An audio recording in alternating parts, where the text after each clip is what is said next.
This is Wide Open with Chris Burandt.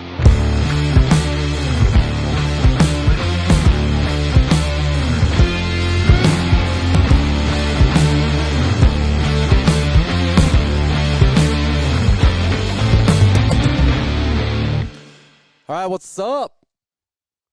I finally get to say this. It's been like a year, it feels like. We get to do another podcast. We got some, well, I got a new character, and I got the standard character. What's up, everybody? So we don't know what we're calling this yet, even. I think we're still wide open. I'm wide open. Are you wide open? We're wide open. We're wide open. Okay. Well, guys, quick introduction. We got our new main media man. We got Bubba Sellars here. What up, Bubba?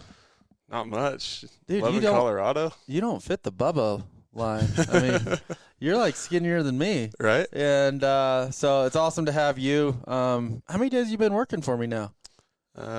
We flew in Friday. Friday. It is Tuesday? Yeah, so 4 days. Tuesday. 4 days. It's been an adventurous 4 days so far, hasn't it? Yeah. We've traveled all over the state already. We've packed out an elk on the hill.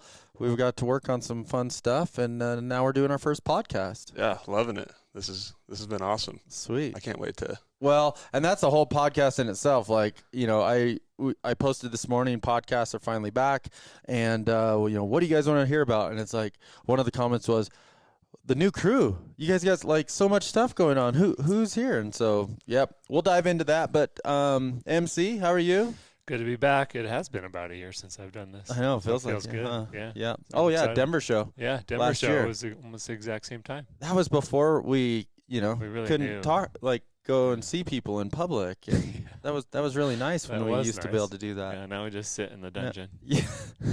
So anyway, well, cool guys. We have we'll just kind of to jump into it. We have so many topics, and you know, one of the things that we were trying to figure out is, you know, after this little extended break, which by the way is Bubba's job to have never happen again. So if you never have a podcast each and every week, like a new one, a live one, It's on me. it's on you. So I'm in the clear now. So this is awesome. But yeah, this is our plan. We are again committed to this industry, committed to the business here, and you know we have a lot of things keep changing and evolving at BBA, and so man, more employees, more products, more like builds, more tours, more everything, and it's just awesome. So so we're excited to be back. So this first this first topic back, I kept going through my head like, okay, so what should we talk about? And you know, this time of year, the thing that it keeps coming up is I just got my new snowmobile, and/or I've got my sled and I'm getting it ready for the year. What do we need to do? What do I need? And so we've actually touched on quite a few of these things in a couple previous podcasts, but we keep getting the questions, so we're going to keep giving the answers. And so and it continually changes and evolves a little bit. And so, And there's a few different approaches you can take on budget and whatnot, but there's a few. You're right. And so let's dive in. So we have, you know, whatever you want to call it, top 10 list, top whatever list, right? Really, it's like in snowmobiling, it's not a top 10 list of most things. It's about a top 432 things that you need. The essentials. The essentials, right? Oh, the essentials. And the essentials are it's funny how it's different. So, you know, today we're going to talk about the, like, literally, I think the essentials that make sense to like get your snowmobile to go ride. And that's a lot different than performance essentials, right? And then gear essentials to go. So we Safety essentials. So we have so many things that we can talk about, which we will get to that, and that's why podcasts are so awesome, is because we have literally endless amounts of content. So let's start into it. So we'll title this, you know, the essentials list for getting back on the snow, because that's where we're at right now. It's October 13th, one day before I turn 42 years old. Can you believe that? I can believe it. Damn. Big old chocolate cake and a lot of candles. Yeah, that's a lot of candles. That's a lot of candles, Well, I dude. like chocolate cake. Okay, so here we go. I got you beat. So my and this is in no particular order. But you know, some of the things that top my list, of course, in the essentials side of things, is a Carl's 900 or a Blue Rocker Turbo. Cheaters. All right, I'm kidding. We'll talk about that in another one. That's But another level of essential. okay, so I'm going to start with the very first one, and we talk about this a lot, and that is controlling, being able to have control over things that are easy. And let's talk about sled setup first. Yeah, okay? make the experience more comfortable. Yep. And more enjoyable. Yeah. Well, on the snow, you know, and we see this a lot. Like, so for you guys who are fortunate enough, you snow checked your sled, or you just picked up a sled from the dealership, bought a holdover, whatever.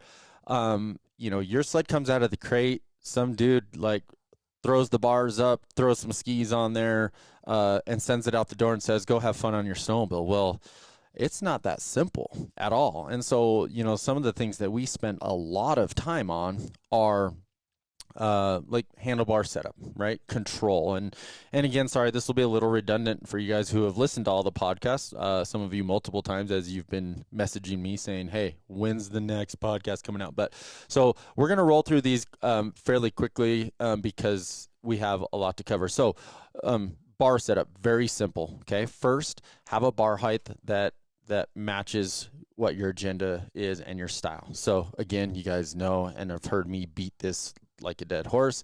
I run low bars on a Polaris.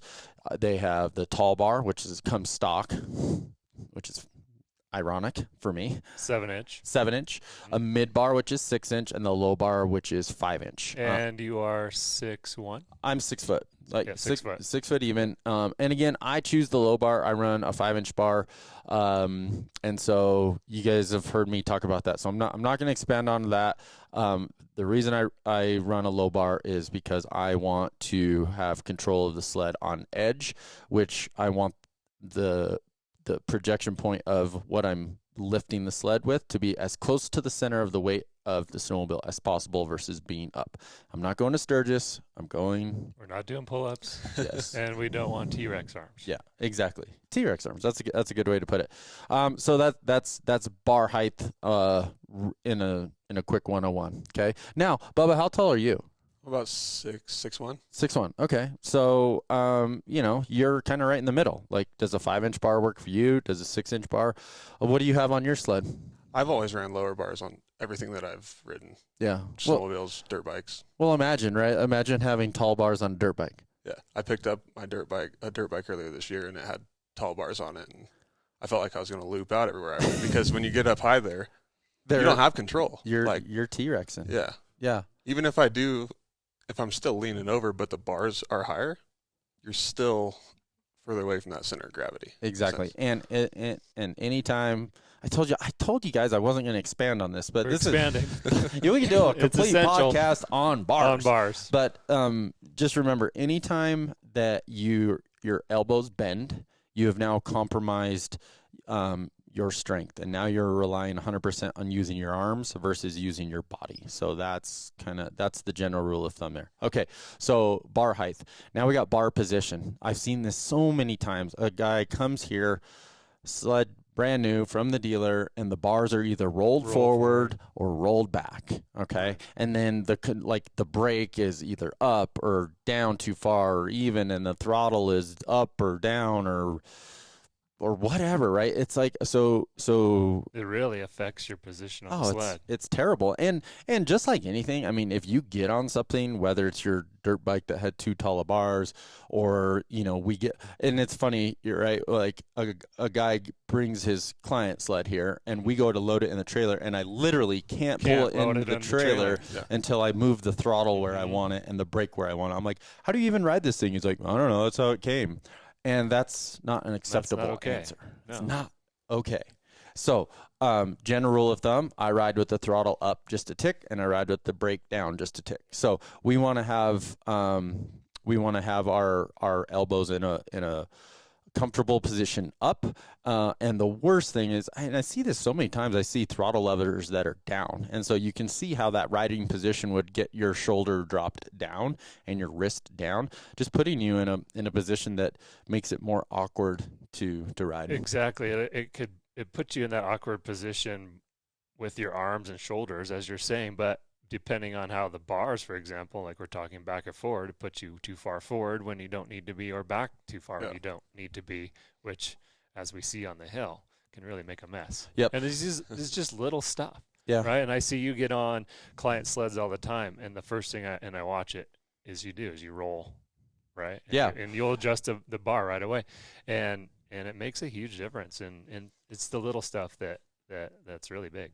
So guys, one thing I want you to kind of take note here, the first thing that we talked about, and I told you we weren't doing this in any particular order, but come thinking about it, like this is the order, right? A stock sled comes badass. Like they're really good. Like incredible.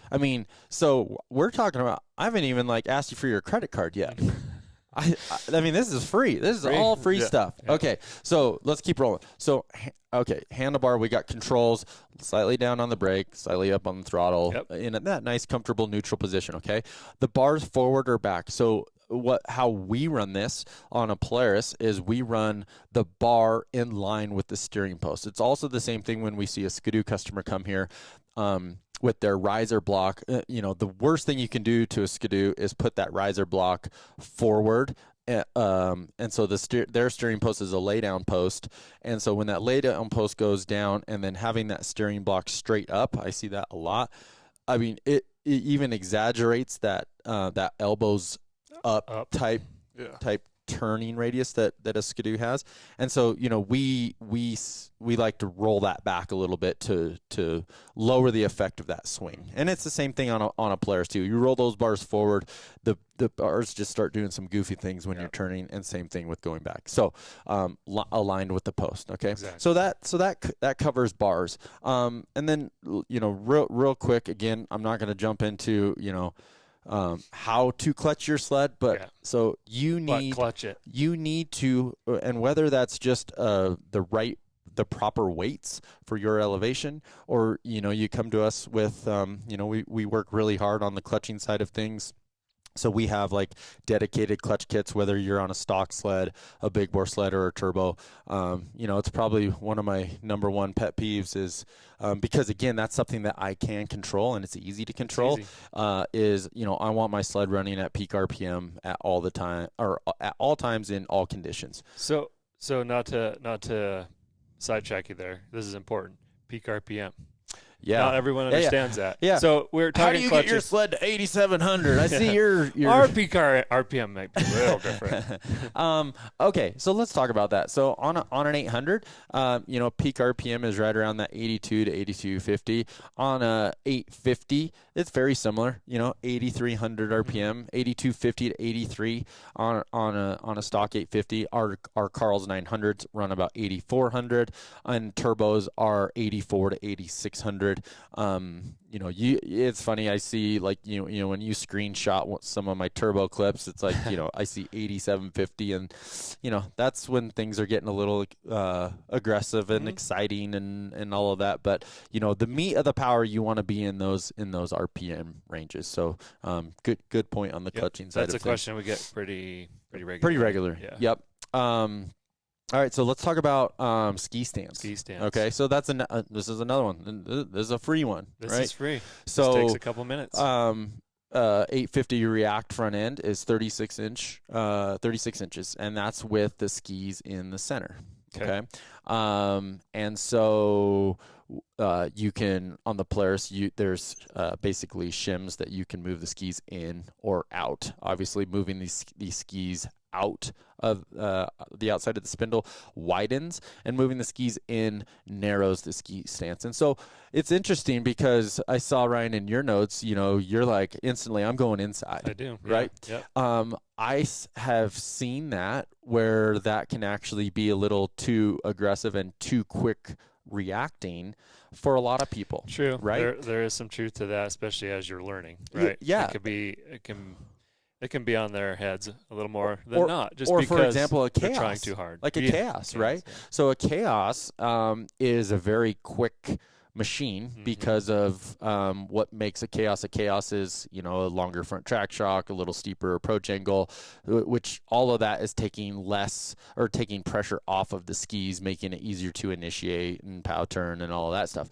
So what can happen when you narrow that quickens the chassis even more. Yep. Now on a pro, narrowing the skis right away, especially depending on what kind of terrain you're riding in, it makes it easier to initiate. It sure does, and keep it there, and it gives you a little bit more of that fun factor, like the chaos. Yep.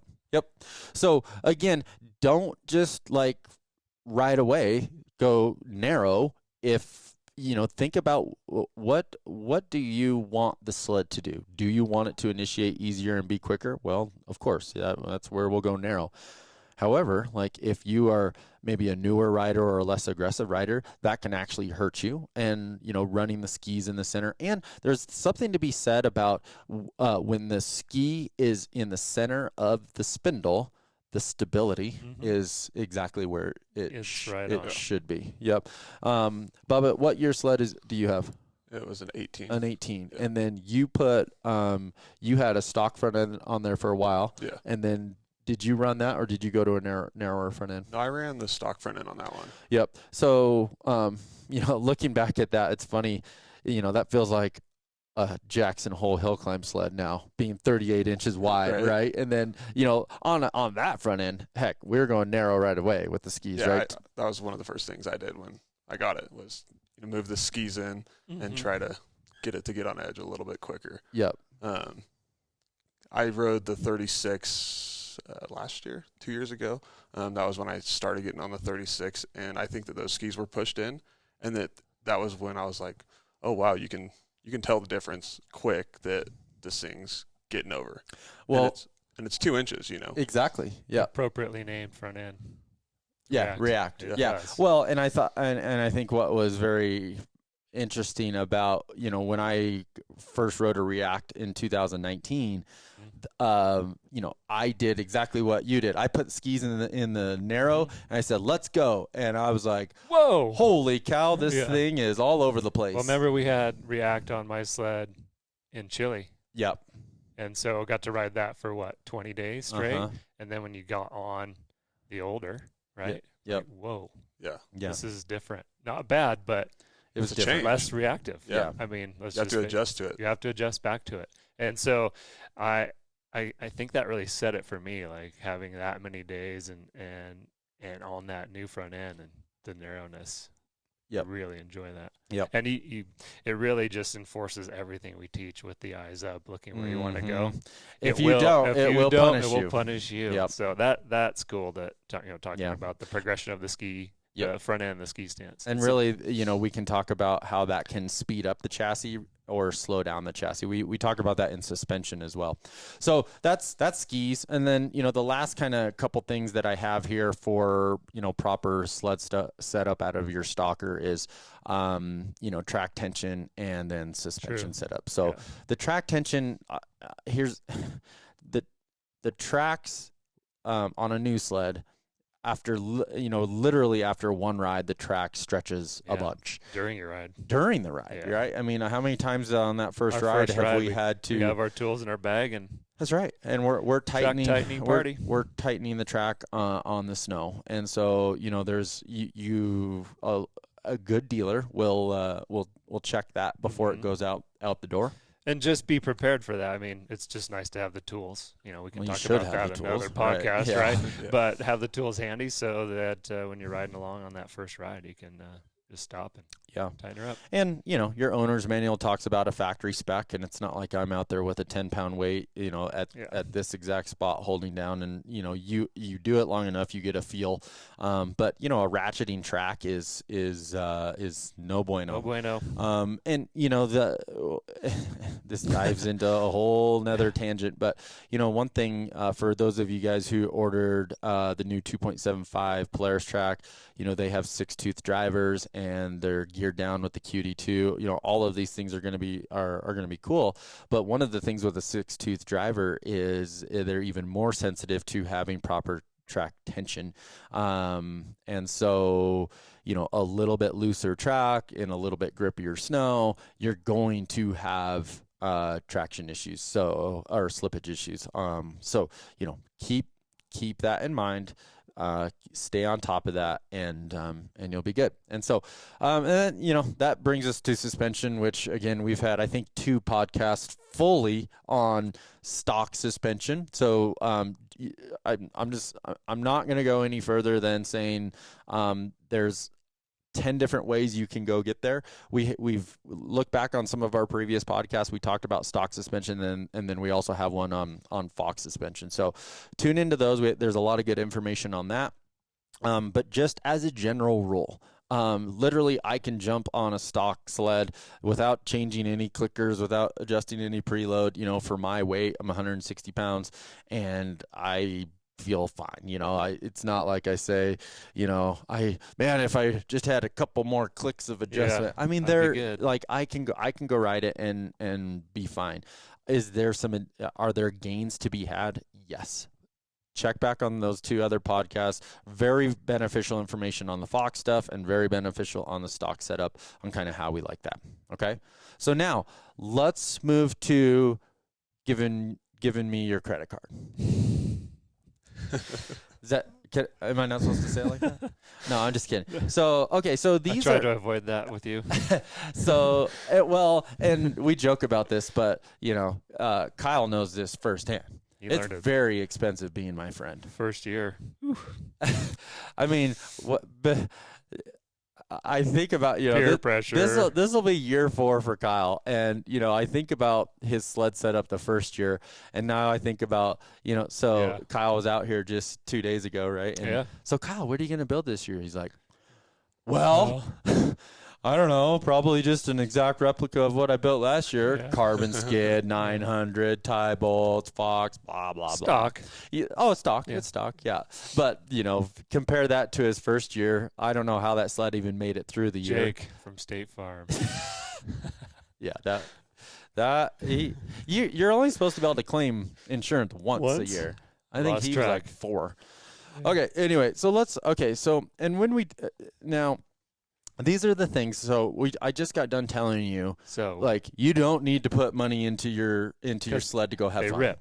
Yeah. Let's just face it. I mean, you could adjust them right. They're good to ride. Yeah. They're get them set up for your riding. So this is why I love our sport and our industry and the aftermarket, is because, really, and this is it to a T. The manufacturers do as good of a job as they can with the restrictions and handcuffs that they have, right? For sure. Whether it be from an emission standpoint, from a safety standpoint, all of it, right? Mm-hmm. And so all of these things, it gets pretty old when I keep getting the comments like, well, there's nothing left on that Polaris that you put everything aftermarket on there. They must not be very good. It's like, well, no, that's not the case at all. I ride a stock sled actually a lot, and actually most of the time I'm riding a stock sled. Yeah. But I really enjoy trying to make things better, and that's fun. It pushes the manufacturer. All manufacturers. Let's be honest. To the next level. It pushes the manufacturers. It pushes the industry, and in the end, it creates better product for us consumers. So. Quit giving me shit about that. Okay. Continue it, but okay. So let's again. So we've had bars and throttle and brake adjustment. We've had some suspension torque, some ski stance stock and front end, and clutching. Yep. So again, the keys to your stock sled. Stock sled. And now these are some of the essentials that just make my day more comfortable. Happy. Okay. So let's talk about that. So again, no particular order, but I'm going to start with DuraPro. DuraPro is a company relatively new.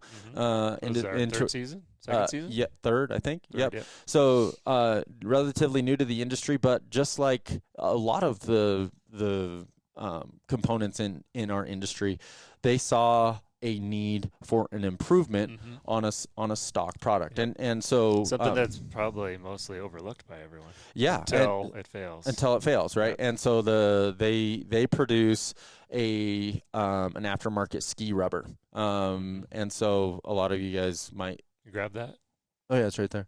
So, and then for you guys who are listening on, Spotify and iTunes, you're not going to be able to see what we're actually doing here. But for those of you guys who check us out on YouTube, we're holding a box that says DuraPro on it. That's all we're really doing. But so with the ski rubber, basically the stock rubber is a little thinner, and it's and I guess the compound of it. In those events, like when you stuff a ski down into a creek, or you maybe hit something in the snow, right? You ride up a tree and it shoves that ski up forward. Well, if you think about how much dang force is on that, we're asking a lot out of this little piece of rubber that's underneath a metal spindle and a plastic ski that's 3 feet long that has lots of leverage. Yeah. Okay, so again, we're asking a lot out of this product. So what DuraPro has done is they have some pretty cool technology on the durometer of durometer, like the type of rubber that it is, and then more importantly, how it fits in the saddle of the ski and how it rides between the ski and the spindle. So from a durability standpoint, for those of you who have wrecked the stock ski rubber and you're trying to ride that day, but your ski tip is bending down and it makes it a pain in the butt. Yeah. Before the DuraPro product, we literally would carry 2 ski rubbers in our toolkit, and many times throughout the season we would be on the side of the trail replacing one because it sucks to ride with a failed one. And so, and they have a pretty wicked warranty on the DuraPro side of things. You can still fail them. They're not impervious to, but I mean, it takes a lot more effort. Yeah, for right? Sure. So we see a lot less failures. Yeah, and it's one of the things, like literally, like every build that comes in here, every sled that every one of our client sled or our sled, it's like, I mean, they're $80, and it's just one of those things that it doesn't break the budget. It doesn't break the budget, and it doesn't ruin your day. Yeah. Saves the hassle. Yeah, and I love one of the taglines that we associate with Climb, that can really go with any of this stuff we're talking about, is no bad days. Yeah. You spend so much time, money, and effort to go snowmobiling, and then you get 8 hours to go ride. Yeah. So those 8 hours better be awesome. And so this is a very cheap, easy way to ensure that you have a good day. Sure, and a lot about what we're talking about is just that, right? That's all we're talking about here. And so for me, like I'm not to your level, obviously, on the tweaking on sleds. I enjoy that,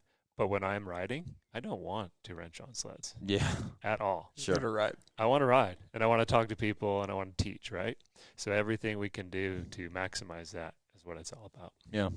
Well, and so that covers that. I mean, it's a product it does exactly what it was marketed to do. It's stronger than stock.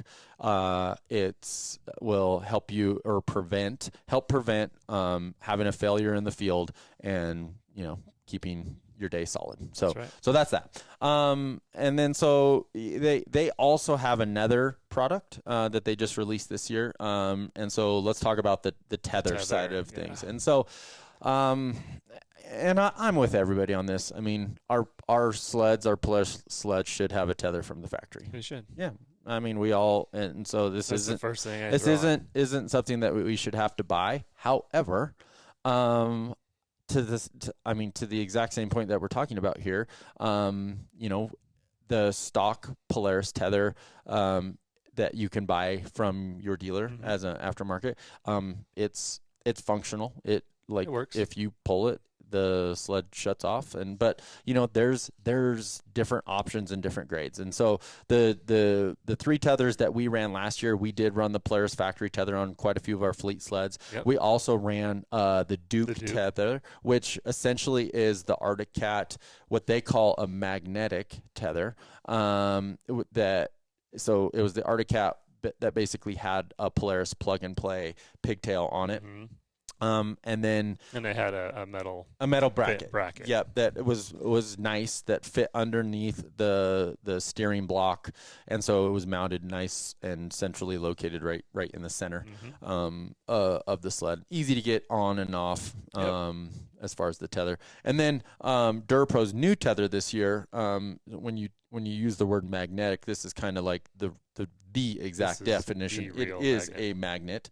And so you guys might, if you haven't seen, it's probably been 10 posts ago or something, I posted a video of the tether actually in action, which is pretty cool. For you guys watching in YouTube, we'll insert a clip of that work in there. And so in the end, we all need to have a tether on our sled, and it's a must-have. It doesn't. I don't care which one you get. I've had many moments where a tether saved me, and I've had many moments where prior to really being a guy who should wear a tether all the time, where I said, oh my gosh, I can't believe I didn't have a tether on. This could have been really, really bad, and I got lucky. You got lucky. Yep. So that's that. We all need a tether. We have a few different varieties and styles, but in the end, just get a tether, and hopefully, and actually I did hear, so I have seen, and I actually got to test a little bit. Polaris has been working on a tether. I think it will be available through the Polaris accessory site this year, and it's similar to the Arctic Cat one.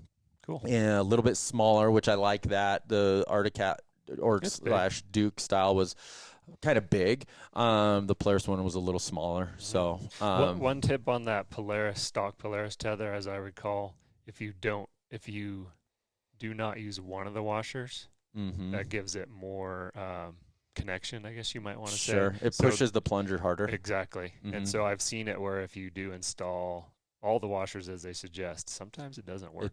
Yep. Or you could have problems. It may work in the shop, but then on the snow with some little bit of ice buildup or snow. And that's why you've seen some people put a little screw into the rubber to push on the plunger a little bit. So just another little tip there. Yep. And then just one real quick, I get this question a lot too, is where, do you clip the tether to your coat?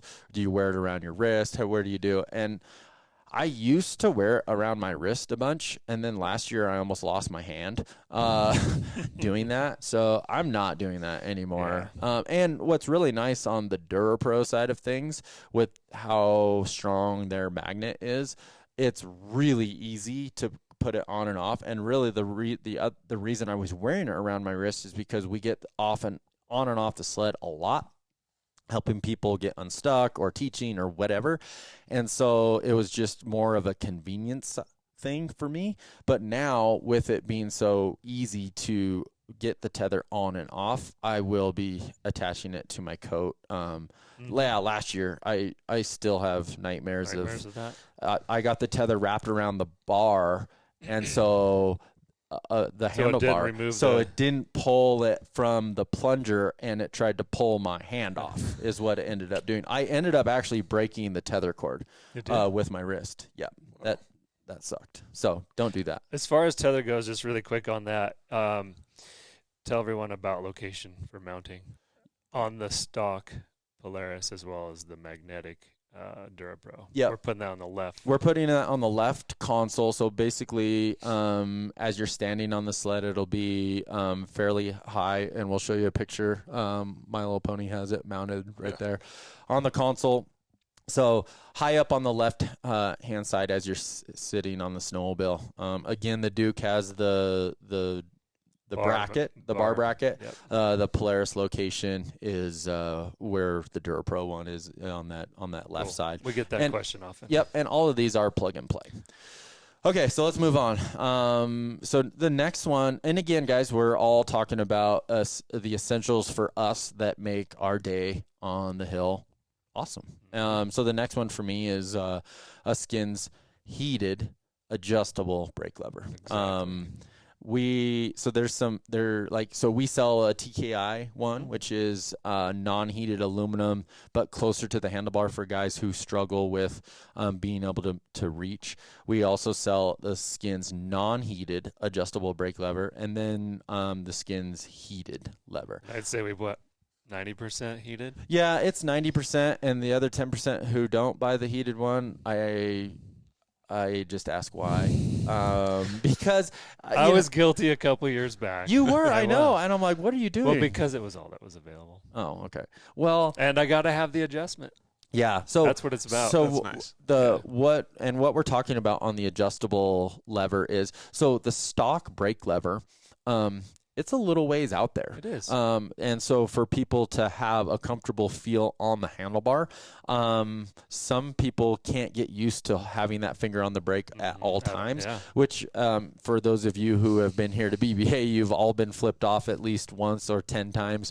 And I flip you off because I use my middle finger on the brake lever. But most people use their pointer finger, which is, Kyle's one of them. And it's why he'll never get to my level as a rider because he's a pointer finger guy. I think I need to make some changes myself. Joking aside, so that's where so obviously me as a middle finger guy, the distance of the brake lever to the handlebar is I'm going to be farther away than like what. Pointer finger or middle finger? Middle finger. Middle finger. You got some potential then, bud. It's funny. I do both. You do both. Interesting. I'll kind of switch. It kind of depends. It depends on also the terrain, or just like giving one finger a break.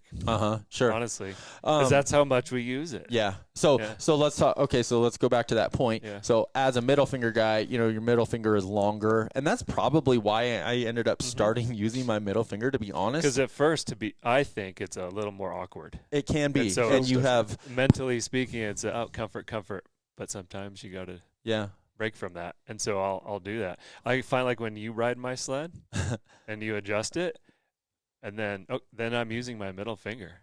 So that adjustment is just prime, and it allows me to adapt. Yep. Yeah. So again, my lever I'll have it adjusted out farther because I'm a middle finger guy because my middle finger is longer than the pointer finger, and then like a Kyle, for example, he'll have his.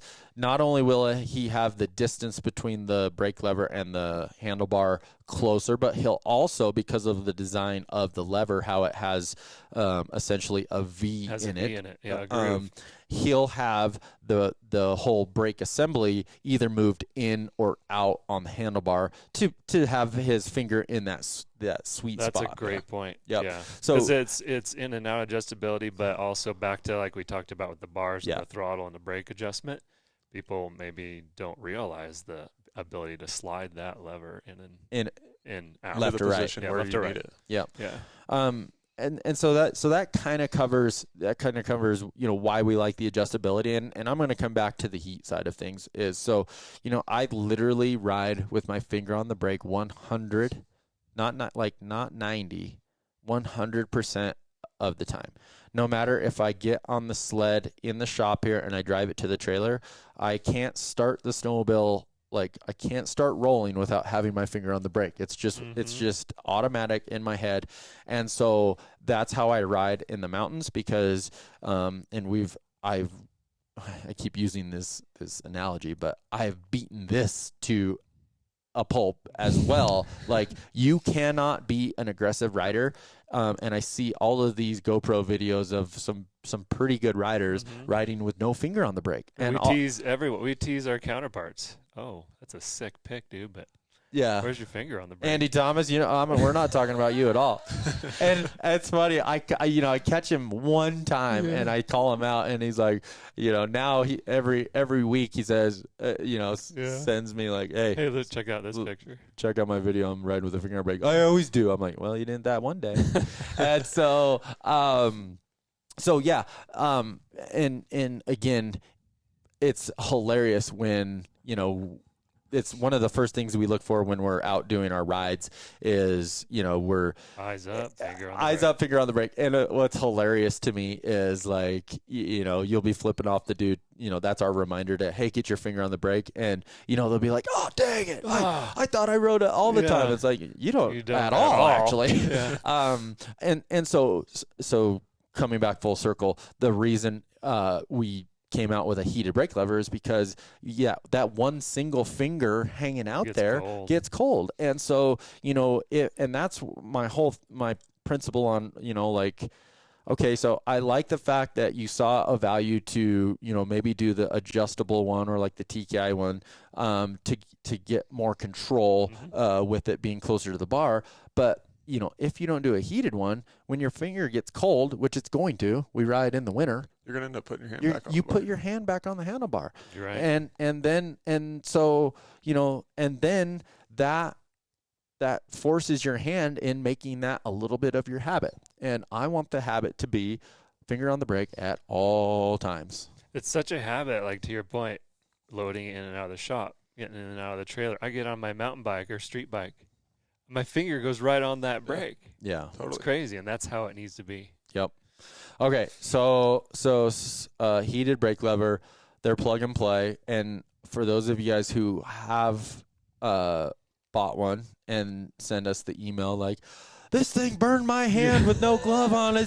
My sled's going to catch on fire. No. I will tell you they are hot without your glove on, but when you have your glove on, you'll be appreciative of how warm it gets. So just know that's okay. I mean, I don't like when we go to Chile or Grizzly. Well, I'll have my own sled there, but I travel with a brake lever. Yeah. It's that important to me. Yep. It's on every one of my sleds, that's for sure. All right. Next. Okay. So this is the one, probably one of the most important ones. And cooker. Ooh. See, these are all important. These are all important. And so, guys, I'm just going to tell you, we're 42 minutes in right now. This podcast is going to run a little longer. Some of you guys like that. Some of you guys don't like that, but that's just what it is, okay? It's essential. It's essential.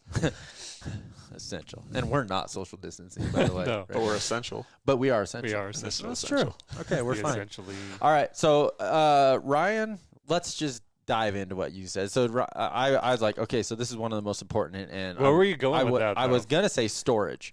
Yeah, but that's. But let's the go. First thing I wrote in my text to you last night. But let's go Cookerville. Let's go Cookers. So there literally is nothing better than a warm meal on a cold day up on the hill. Mm-hmm. There's nothing better. And I usually don't get one, but tell me more about it. I'm sorry. So here's what happens. It's a very internal joke. Yeah. But I thought, boy, you guys all ganged up on me. Yeah, it was good. There. That was perfect. So Ryan had a pretty funny meme on his Instagram page the other day. It was a picture of Kermit the Frog doing the full left to right look with his head like, guys, and Ryan's meme was me trying to find Chris 2 minutes after stopping for lunch because I've been there for 20 minutes. Ryan and Kyle and Andrew have been out just wrangling the crew to get to lunch, and I've already consumed my lunch, and I'm like, well, we should probably get going again. Right. And Ryan's just pulling in like, oh, phew, lunch, and I'm like, all right, you guys ready? I'm out. What'd you say? I'm going to start eating with my helmet on? Yeah, I do. I'm not even joking. I eat with my helmet on. All right. I would say I'm going to work on that this year, but you're not. I'm not. Okay. Hey, you got to admit, I've gotten a little better. We even have fires. We had some fires. We even have fires every now and then. That's the savor. I'm starting to really slow down and enjoy the beauties of life. 42. Getting old. Yep. Not. Okay, so cookers. Okay, guys. So with a cooker, you know, again, having a hot meal, and even, you know, having a couple in there just in case, like, you know, it ends up being a later sure. night, right?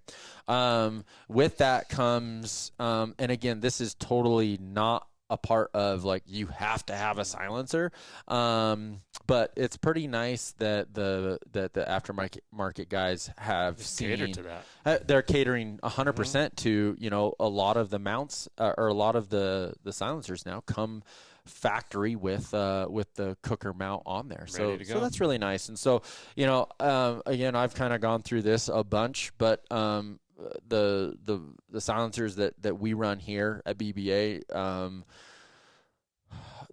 a lot of the reason is because of the cooker mount, but then the other is weight, the performance, and most important, the sound. Yeah. Okay. So it's not just weight, or it's not just it's all of it. Sound. It's more like every one of our sound for me. Actually, it's more sound and having the cooker. True, but and then for me, like I think of it weight, and you're heavy on the cooker, but they're rippier. Yeah, it really is. Like if we have a sled or a client sled, because all of our sleds have a can at least, right? If I jump on a client sled that without and you know they rip from the factory, you put that SLP or Diamond S can on there, it just gives that little bit of go. Yep. So we can dive into this, and we will on the performance side of like the top 10 list or whatever. But that's why it made my list. I mean, yeah, but the ones, you know, the ones that we like, you know, the SLP standard can, the Diamond S tie can, you know, the Skins Hush Box is another really good one. I'm curious to see Boondocker, if you guys have seen. Boondocker came out with a silencer this year. We'll be getting some of those on the snow to see how those work. So yeah, we'll be diving in. We'll dive into that more on the performance side of things in another podcast. So cooker. Yeah, cooker. Trail chef. We run the Trail Chef. Yeah, they work great. Yeah. They're stainless. They stay on. They're durable. They're durable, and they just work. They just work good. Yeah. So that's, and you know. You can grab those on the Burandt store. Yeah, and you know all of these. Everything we're talking about here, obviously we sell what we run. We promote what we believe in. And you know, you guys have heard me say this a lot too, is, you know, I'm not in business to just sell you a bunch of crap just to sell you stuff. You know, literally like all the things we're talking about here, these are things that will just make your experience on the snow better. And so, yeah, we truly believe in that. So, okay, cookers. Now, let's roll right into storage. And this is, man, another one of those for me where I don't go anywhere in the world without these things. Yeah. So, you know, Ryan, you obviously come to Colorado here.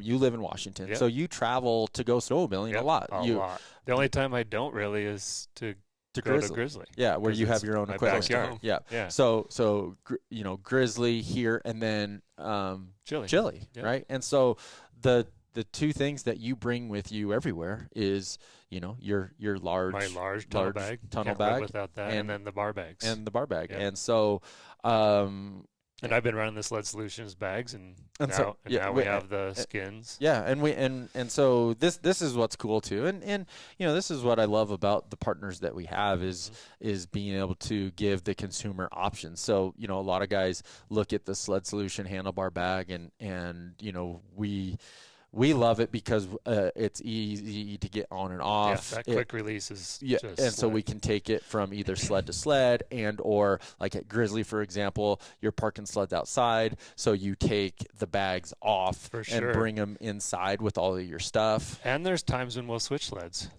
Very true. And I know you're the same way. I don't like to be on my sled riding and guiding without my stuff. Yeah. Even though we probably have the same stuff, there's just that particular, right? So we'll grab our bar bags and swap.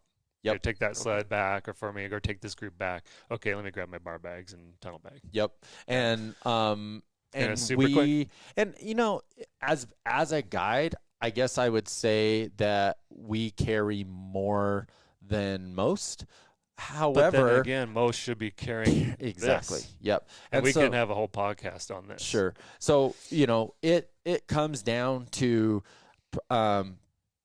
prepare for the worst, hoping for the best. That's right. Right. And so on the Handlebar side of things, we run the Sled Solutions ones, the new skin one that we'll have available this year. Little smaller, little faster for the on and off, and a little lighter is kind of where we're going with that. For you guys on the Polaris bag side of things, they're nice, they're easy to get on and off, they don't hold as much, but for the guys who just like throw their candy bar and their saw in the handlebar bag, that's good. We carry just a little bit more of I got my goggles. Yeah so I'll throw in we I throw have on the kitchen sink. Yeah, we do. I have a lot of redundancy. Yep. And so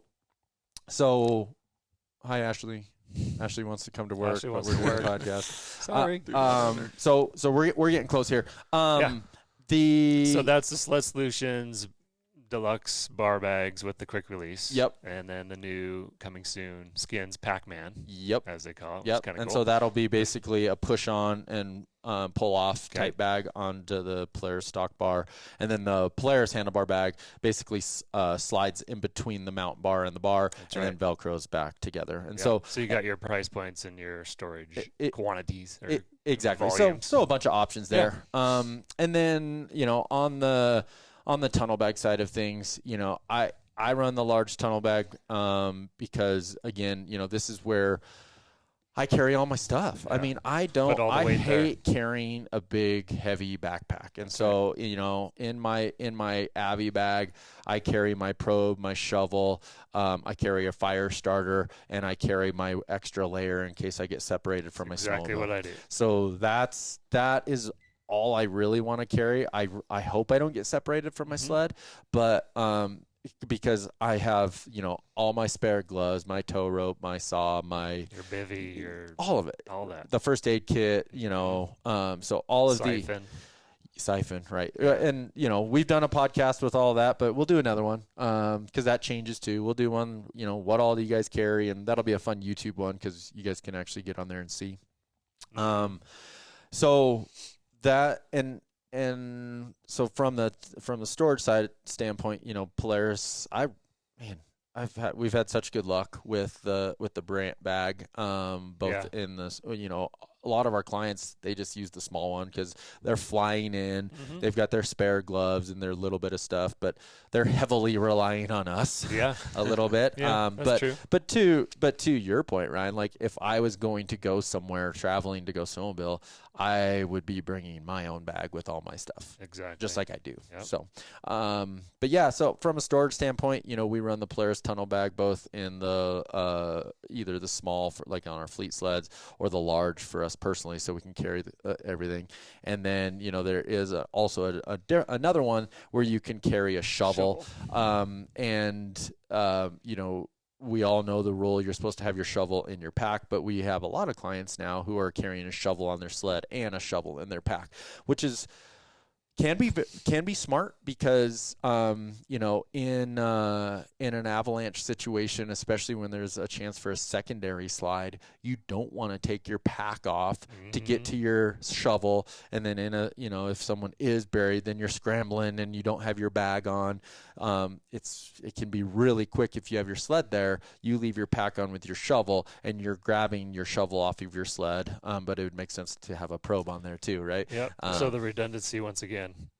Yeah, it's big. Yep, can to make be sense. most prepared.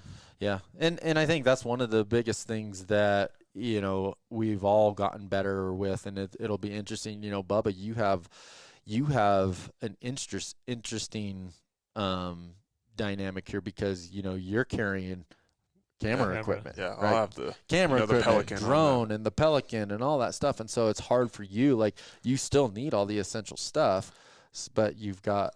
Yeah, I have to be smart with the packing. You do, yeah. Like what do I actually need? Yep. Yeah, and that's hard too. Like if someone said, "Okay, well, if you could only have a few things, what would you take, or what would you leave?" I'm like, I don't know. Kind of need all of it. It's tough. That's trial and error. That's what's tough.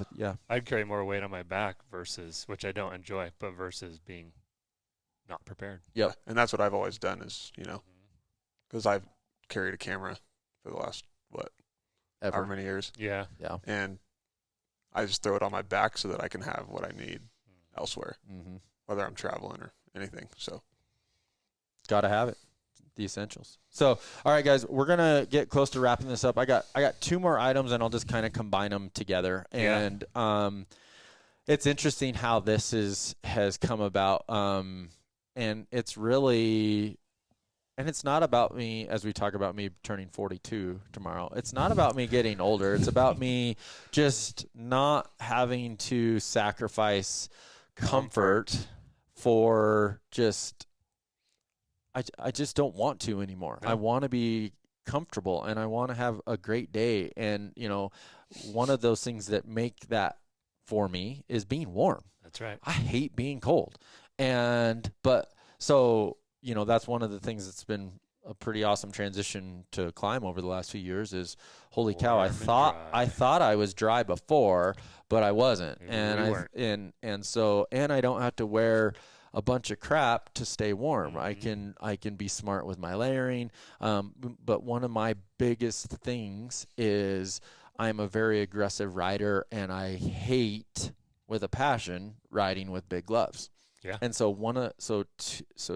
that's where obviously heated brake lever comes in, and then the next one I'm going to talk about is the gauntlet side of things. Yep. So Couple flavors now. Yeah, and this has been cool. So you guys if you've listened to any of the podcasts, you've heard the story of how the gauntlet came to be for me.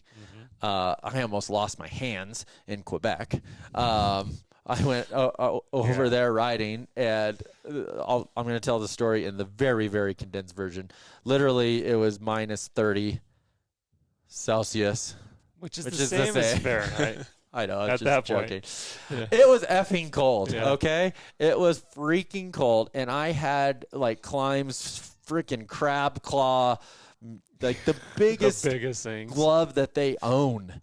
And we're coming back on the trail, I almost lost my nose and my hands on the way in. That's what happened. But then once we got there, you're riding in the trees and you get hot, and then so you lose some layers, and then you have to put, all that junk back on to get back. And it was a long trail ride out. And I'm riding and I'm going, and I literally had to pull over. My hands were so freaking cold. Under the exhaust, trying to do the whole deal. And this dude pulls up, and he's got these floppy freaking just they called them gauntlets, but they were essentially just covers over the handlebar. Yeah. And he's got his hands in there, and he stops. He's like, "You want to ride my sled?" And I'm like, "No, I'm good. I only need 4 fingers." Yeah. And he's like, "Are you sure? Because my hands are really warm." And he pulls his hands out, and he's wearing moto gloves. Yeah. And he pulls it, and they're boiling. It's steaming. And I look over. I'm like, I double take. I'm like, okay. Yeah, I'm on it. Yeah. You go and ride my sled here, bud. Yeah. And I literally, you couldn't even run the hand warmers on high with a small glove. And I'm like, okay, yep, we're going down this road. And and here we are today. So there came generation 1 of the gauntlets. And so inspired by Quebec. Yep, our first generation of the gauntlet is it's a big piece. It's big. And you guys have seen. It is warm. And again, I am all about function before fashion. And so again, what made the gauntlet bigger in size was I didn't want it to inhibit my riding. So that's why it ended up being big, and I got a lot of coverage. And so still today on the big mega cold day, or I know I have a long trail ride into where we're going, or the snowy day, the bigger gauntlet, the standard Grizzly is going to get the call. But we listened to a bunch of your guys' comments, my guides, and so we came out with a second version called the Grizzly Cub. And so the Grizzly Cub, obviously with the name, it's smaller. Yeah, it's smaller in size. And so what's really cool is, so the Cub is literally a one that you can leave on every day of the season. Every day.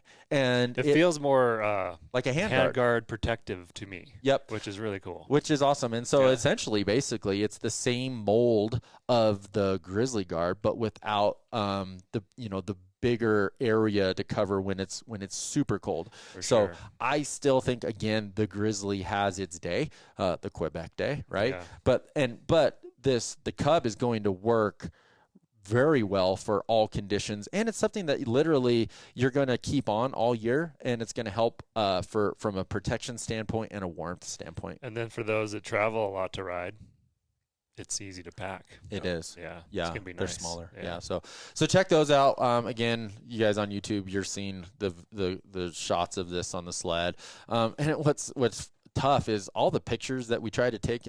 It still looks big, but it's really small. It is. It's very compact. Very It's the compact. First So thing I commented on when I walked in the shop the other day, I'm like, wow, check these out. Those are this cool. is definitely a must. So we'll do some comparison photos with that, so you guys will be able to see.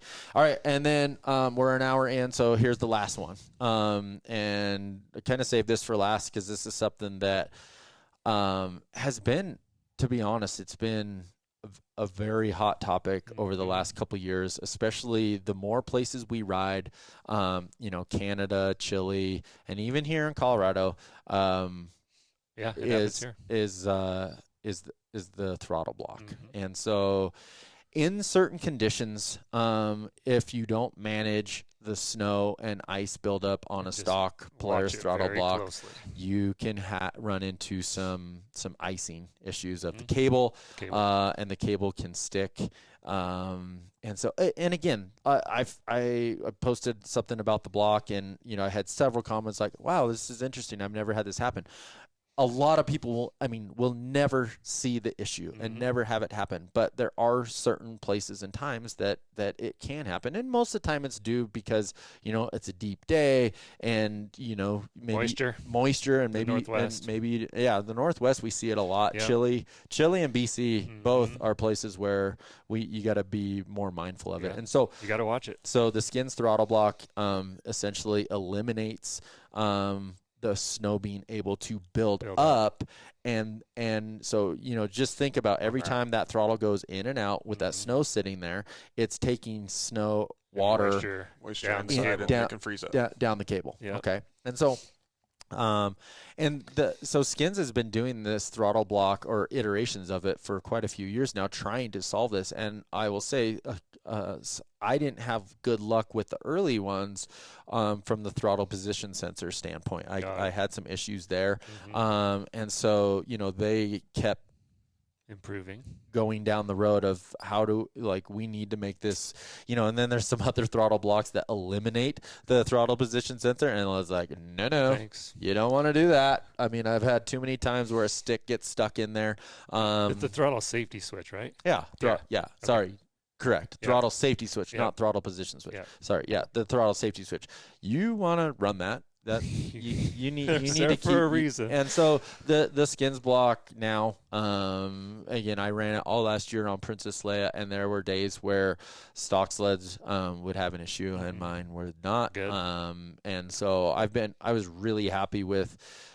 I didn't have any issues last year and was very happy with it. And it's something that a lot of people, this will give them peace of mind. For sure, it's that peace of mind, but in that respect of the icing issue, but also the durability is increased. Right? Yeah. So, the stock throttle block is plastic, and, one of those aggressive, getting slammed into the creek or never been there, slap landing, you can actually split that stock throttle block. Just smashing against the smaller trees even, right? Yep. You can wedge that thing and split that, and then you got to take it apart in the field, put it back together, and then you're good. So this also eliminates that. The Zollinger billet pieces will help with that as well.